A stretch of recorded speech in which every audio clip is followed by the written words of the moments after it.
સુવર્ણપુર નગરીમાં અભ્યસેન નામે એક કનોજ ગર્વિષ્ઠ રાજા રાજ કરતો હતો. નગરીની સમૃદ્ધિનો પાર ન હતો. રાજાની ગુણિયલ, સંસ્કારી અને અતિશય સુશીલ રાણીનું નામ અંગનસેના હતું.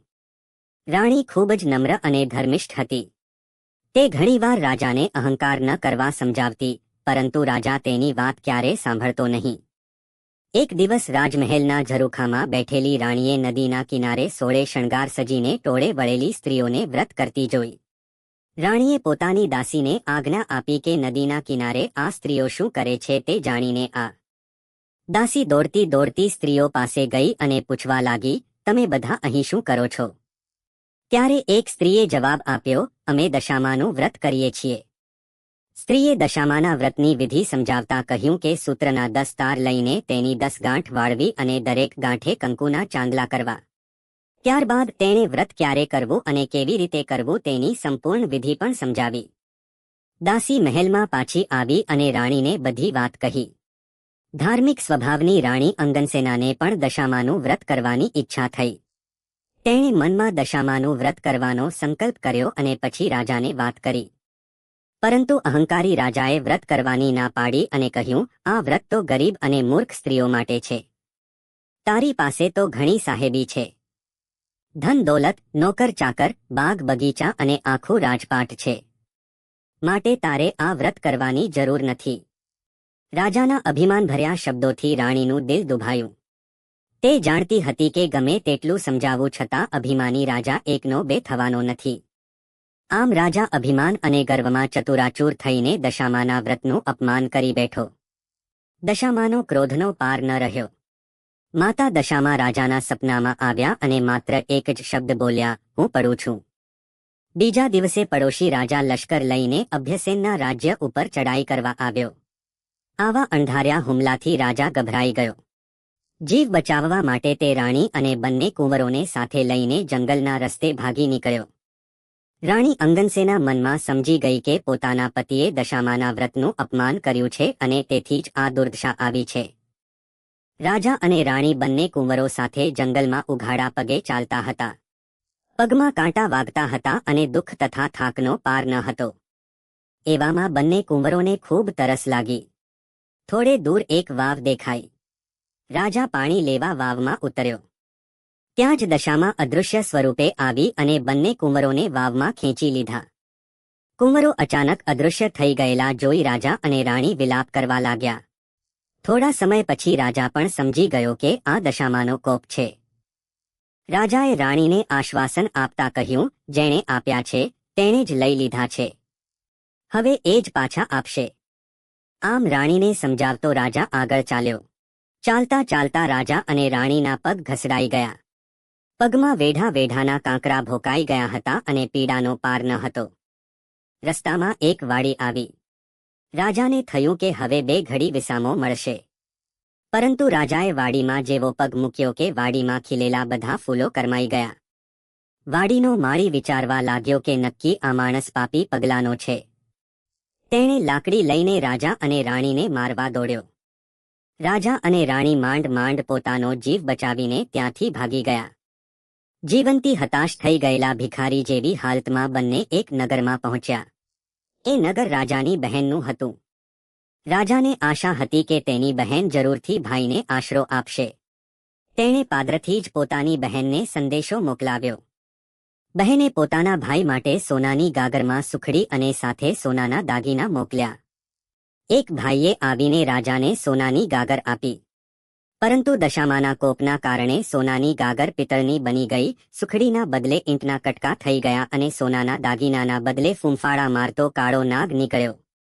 રાજા વિચારવા લાગ્યો, મારી સગી બહેન મને મારવા માટે આવું તો ન જ કરે.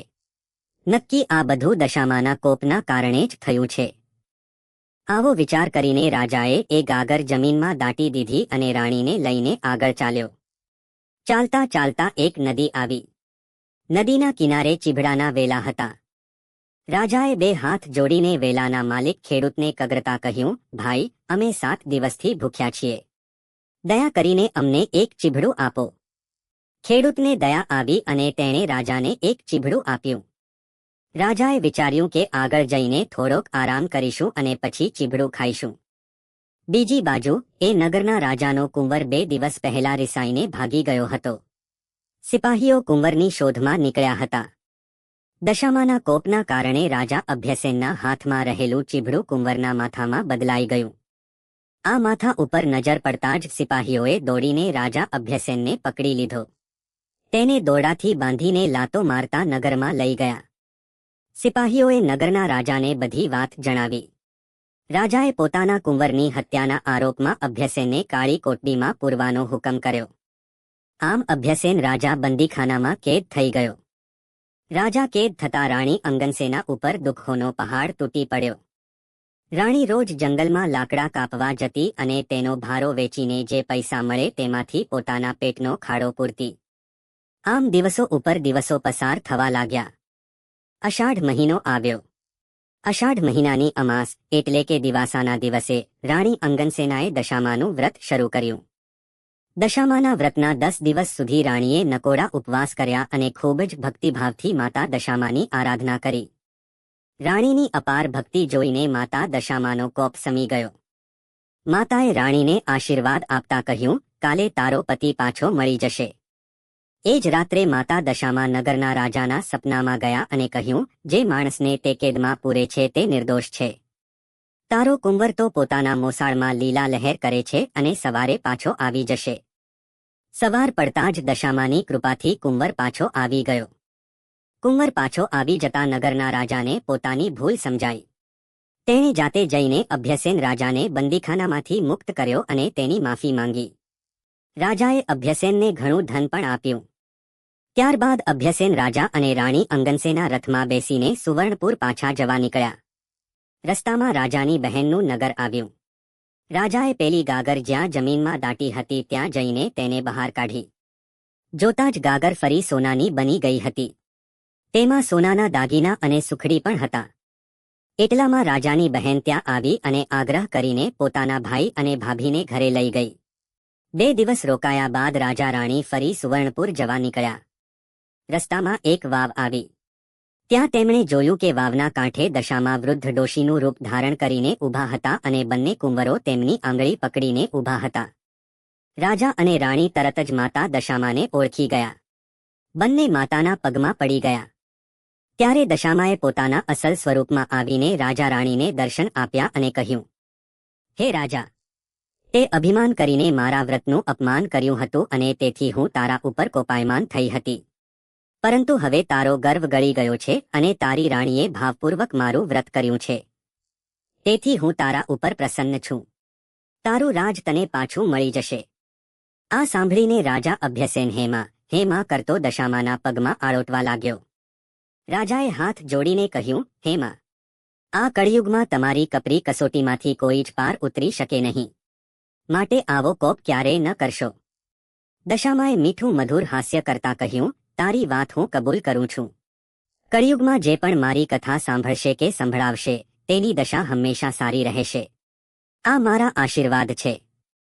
આટલું કહીને માતા દશામાં અદૃશ્ય થઈ ગયા. રાજા અને રાણી બંને કુંવરોને સાથે લઈને પોતાના રાજ્યમાં પાછા આવ્યા.